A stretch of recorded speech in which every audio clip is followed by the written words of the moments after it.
بسم اللہ الرحمن الرحیم۔ شروع اللہ کے نام سے جو بہت مہربان نہایت رحم والا ہے۔ سورہ بقرہ آیت نمبر 163 سے 170 میں اللہ رب العزت فرماتے ہیں، اے لوگو، تم سب کا معبود ایک ہی معبود ہے، اس کے سوا کوئی معبود برحق نہیں، اور وہ اللہ بہت رحم کرنے والا اور بڑا مہربان ہے۔ اور آسمان اور زمین کی پیدائش، رات اور دن کا ہیر پھیر، کشتیوں کا لوگوں کو نفع دینے والی چیزوں کو لیے ہوئے سمندر میں چلنا، آسمان سے پانی اتار کر مردہ زمین کو زندہ کر دینا، اور اس میں ہر قسم کے جانوروں کو پھیلا دینا، ہواؤں کے رخوں کا بدلنا اور بادلوں کا چلنا، اور جو کچھ آسمان اور زمین کے درمیان مسخر ہے، ان میں عقل مندوں کے لیے قدرت الہی کی نشانیاں موجود ہیں۔ اس سب کے باوجود بعض لوگ ایسے بھی ہیں جو اللہ تعالیٰ کے ساتھ اوروں کو شریک ٹھہراتے ہیں، اور ان لوگوں سے ایسی محبت رکھتے ہیں جیسی محبت اللہ سے ہونی چاہیے، اور ایمان والے تو ایسے ہوتے ہیں کہ اللہ کی محبت میں بہت سخت ہوتے ہیں۔ کاش کے وہ مشرک لوگ بھی جان پائیں، اور وہ ضرور جانیں گے جب اللہ کے عذاب کو دیکھ کر اللہ کو اور اللہ کے عذاب کو پہچان لیں گے کہ تمام طاقت اللہ ہی کو ہے، اور اللہ تعالیٰ سخت عذاب دینے والا ہے۔ تو اے لوگو، تم ہرگز اللہ کے ساتھ کسی کو شریک نہ ٹھہرانا۔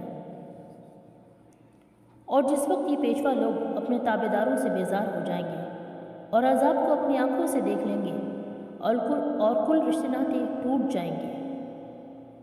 اور تابع دار لوگ کہنے لگیں گے کہ کاش ہم دنیا کی طرف دوبارہ ہو جائیں، تو ہم بھی ان سے ایسے ہی بیزار ہو جائیں گے جیسے یہ ہم سے آج ہیں۔ اسی طرح اللہ تعالیٰ انہیں ان کے اعمال دکھائے گا، اور ان کو حسرت دلانے کو یہ ہرگز جہنم سے نہ نکالے جائیں گے۔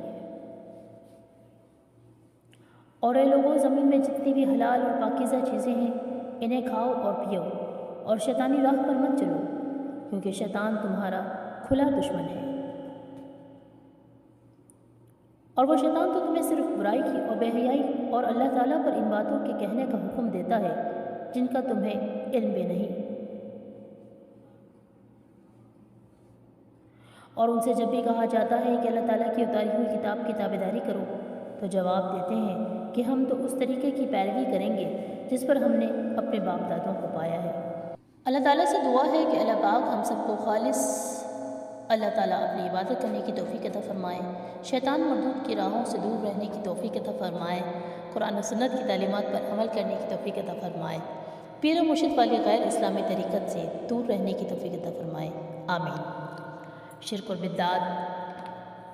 سے دور رہنے کی توفیق عطا فرمائے، آمین۔ پیر و مرشدی سے دور رہنے کی توفیق عطا فرمائے، جیسے کہ ان آیاتوں میں اللہ تعالیٰ فرماتے ہیں کہ روز قیامت پیشوا لوگ اپنے مریدوں سے بیزار ہو جائیں گے، اور مرید لوگ بھی یہ حسرت کریں گے کہ کاش ہمیں دنیا میں دوبارہ بھیجا جائے تو ہم بھی ان سے ایسے ہی بیزار ہو جائیں جیسے کہ یہ آج ہم سے بیزار ہیں۔